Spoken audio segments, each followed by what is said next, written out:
नमस्कार, स्वागत है आपका। आप देख रहे हैं प्राइम टाइम एक्सक्लूसिव। मैं हूं आपके साथ आशा झा।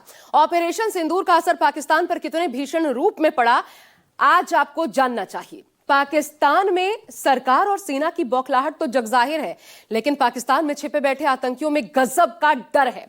ये आतंकी दरअसल इस डर की वजह से अपने बिलों से बाहर निकल रहे हैं। इन्हें अपनी सलामती के साथ साथ पीओके के छिन जाने का डर सताने लगा है, क्योंकि देश के इतिहास में ऐसा पहली बार है जब पाकिस्तान और आतंक के खिलाफ भारत का रुख इतना कड़ा, इतना स्पष्ट है।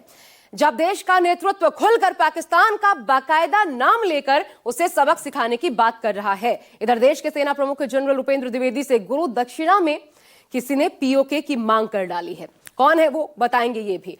आज देखिए, हिंदुस्तान ने लिया प्रण, अब पीओके के लिए होगा रण।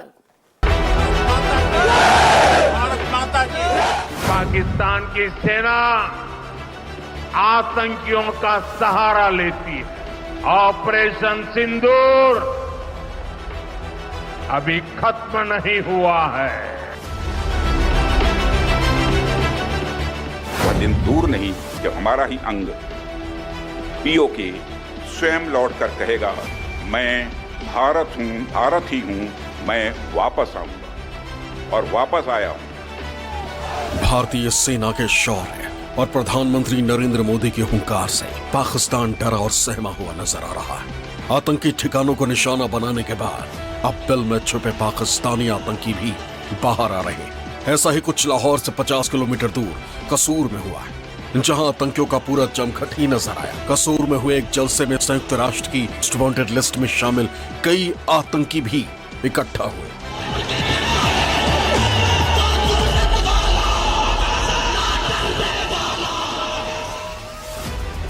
इस जमघट में आतंकी हाफिज सईद का बेटा तलहा सईद भी आया और भारत के खिलाफ जहर उगला। तलहा ने लोगों को बरगलाने की कोशिश भी की। साथ ही भारत के ऑपरेशन सिंदूर की सफलता का खौफ और पीओके छिनने का डर भी साफ दिखाई दिया। वहीं दूसरी तरफ पीएम मोदी ने पाकिस्तान और उसके यहां पलने वाले आतंकियों पर करारा प्रहार किया। आतंक को पालने वाले पाकिस्तान के पास दुनिया को देने के लिए कुछ भी पॉजिटिव नहीं है। जब से वो अस्तित्व में आए हैं, तब से ही उसने सिर्फ आतंक को पाला है। पीएम मोदी ने पाकिस्तान और आतंक के सरगनाओं को साफ संदेश दिया कि अब पाकिस्तान को आतंकी पालने और दहशतगर्दी फैलाने की बड़ी कीमत चुकानी पड़ेगी। जो आतंकी पाकिस्तान में खुलेआम जलसे करते हैं, उसका भी हिसाब किया जाएगा।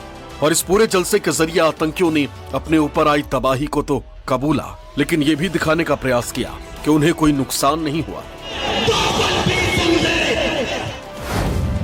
आतंकियों के कसूर में किए गए जलसे में लश्कर तैयबा के सरगना हाफिज सईद का बेटा तलहा सईद शामिल हुआ। इसके अलावा लश्कर का डिप्टी चीफ सैफुल्लाह कसूरी भी इस आयोजन में देखा गया। इनके अलावा सैकड़ों की संख्या में आतंकियों ने जलसे में हिस्सा लिया। वहीं टीटीपी के आतंकी भी इस जलसे में शामिल हुए। बहुत भारी दिन था, अल्लाह जानता है। सारा दिन मेरा दिल भी और मेरी आंखें भी आंसू भी बहाती रही। सारा दिन मेरा दिल भी और मेरी आंखें भी आंसू भी बहाती रही। आतंकियों के जमघट में तलहा सईद ने अपने अब्बा हाफिज सईद का भी जिक्र किया। तलहा ने दावा किया कि पाकिस्तान सरकार और सेना हाफिज के साथ है। हाफिज सईद को भारत को नहीं सौंप सकते, क्योंकि हाफिज सईद पाकिस्तानी सेना की कैद में ही सुरक्षित है। कैद में हाफिज सईद का शेड्यूल शानदार है।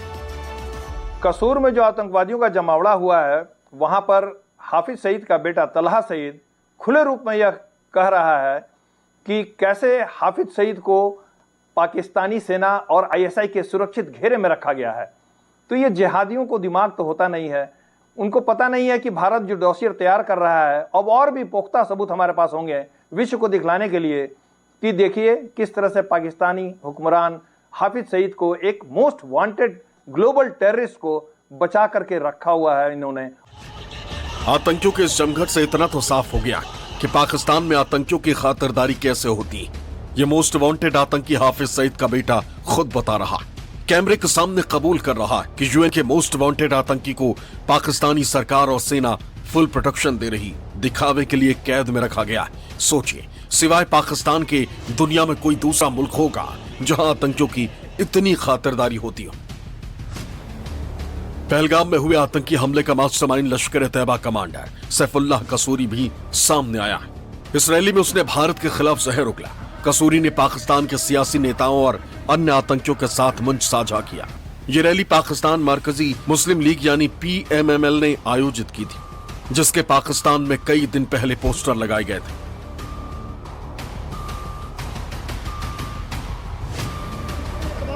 आतंकियों के इस तरह एकजुट होने की बड़ी वजह भारत का ऑपरेशन सिंदूर है, जिसकी वजह से पाकिस्तान ही नहीं आतंकियों को तगड़ा नुकसान हुआ है। इससे अब आतंकियों को लगने लगा है कि कहीं पीओ के हाथ से निकल ना जाए। वजह यह कि हिंदुस्तान की तरफ से बार बार पीओ के वापसी की बातें कही जा रही।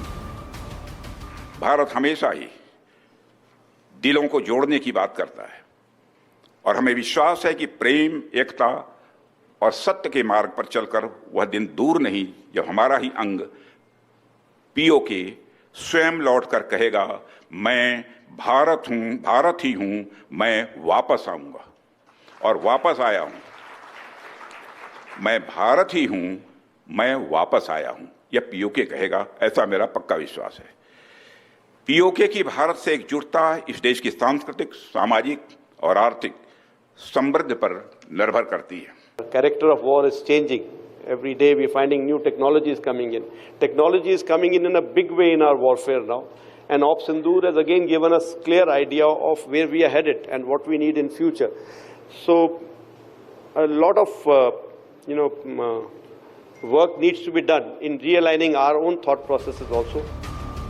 भारतीय सेना के प्रमुख जनरल उपेंद्र द्विवेदी ने बुधवार को अपनी पत्नी के साथ चित्रकूट में जगतगुरु रामभद्राचार्य का आशीर्वाद लिया। इस दौरान जगतगुरु रामभद्राचार्य ने सेना प्रमुख को दीक्षा के साथ जीत का मंत्र भी दिया। उन्होंने गुरु दीक्षा देने के बाद दक्षिणा मांगी, जिसमें रामभद्राचार्य ने पाकिस्तान अधिकृत कश्मीर यानी पीओके मांगा। उन्होंने मुझसे वह राम मंत्र की दीक्षा ली, जो दीक्षा ले सीता जी से जो मंत्र लेकर हनुमान जी ने लंका पर विजय प्राप्त की थी, वही दीक्षा मैंने दी। और मैंने उनसे दक्षिणा मांगी है कि मुझे पीओके चाहिए, पाक अधिकृत कश्मीर हमें चाहिए ही चाहिए। यही हमारी दीक्षा है। ये कोई पहला मौका नहीं जब भारत पीओके वापसी की बातें कर रहा। प्रधानमंत्री मोदी, रक्षा मंत्री राजनाथ सिंह, गृह मंत्री अमित शाह पीओके वापस लेकर रहेंगे, इस पर कई बार बयान दे चुके। भारत की इसी प्रतिबद्धता को देखते हुए न सिर्फ पाकिस्तानी हुक्मरान बल्कि आतंकी भी फिक्रमंद हैं।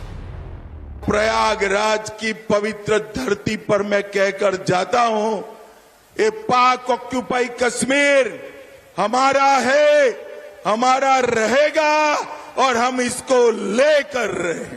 भारतीय प्रधानमंत्री, भारतीय सेना के तीनों सेनाध्यक्ष और रक्षा मंत्री और भी नेताओं के ऐसे आक्रामक बयान आए हैं जिससे पाकिस्तानी हुक्मरानों, पाकिस्तानी सेना और पाकिस्तान के आतंकवादियों को यह साफ लगने लगा है कि भारत अब आतंकवाद से आर पार की लड़ाई के मूड में है।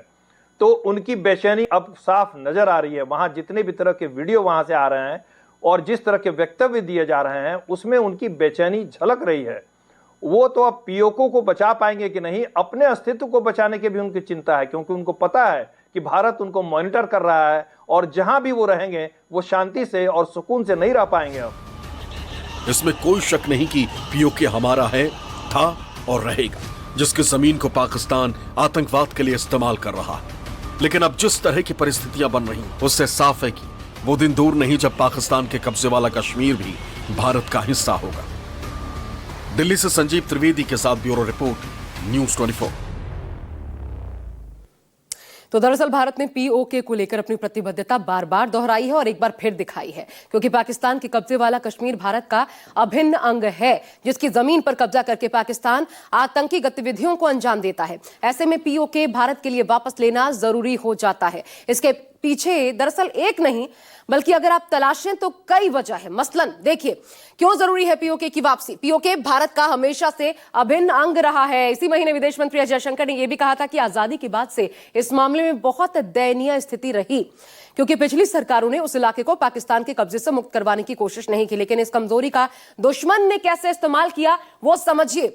दरअसल इस्तेमाल इस रूप में हुआ कि पाकिस्तान ने यहां टेरर कैंप्स बाकायदा बनाए हुए हैं और इन टेरर कैंप्स का इस्तेमाल आतंकी गतिविधियों में दरअसल इस पीओके की जमीन का ये इस्तेमाल करते हैं। बाकायदा लॉन्च पैड्स यहां पर तैयार किए गए हैं। भारत के लिए चिंता की बात यह भी है कि पीओके में हो क्या रहा है, चीन का दखल लगातार बढ़ता जा रहा है। और यह चीन का दखल कैसे बढ़ रहा है तो इसे समझिए। गिलगिट बाल्टिस्तान में सीपीईसी प्रोजेक्ट चल रहा है और यह गलियारा गिलगिट बाल्टिस्तान में काराकोरम हाईवे के माध्यम से पीओके में प्रवेश करता है। और यहां पर क्या है, यहां पर ये महत्वपूर्ण इसलिए हो जाता है क्योंकि प्राकृतिक संसाधनों से भरा हुआ इलाका है और चीन को लगातार ये संसाधनों का दोहन करने का मौका दे रहा है पाकिस्तान। हालांकि पीओके में एक बड़ा वर्ग भारत के पक्ष में है जो चाहता है कि वो भारत का हिस्सा बने, लेकिन पाकिस्तान अपने नापाक मंसूबों को पूरा करने के लिए कश्मीर की जमीन का इस्तेमाल करता है। लेकिन मौजूदा हालात बता रहे हैं कि पाकिस्तान के हाथ से न सिर्फ पीओके बल्कि बलूचिस्तान फिसलने वाला है और इसके साथ साथ बलूचिस्तान में बगावत की चिंगारी अब शोले का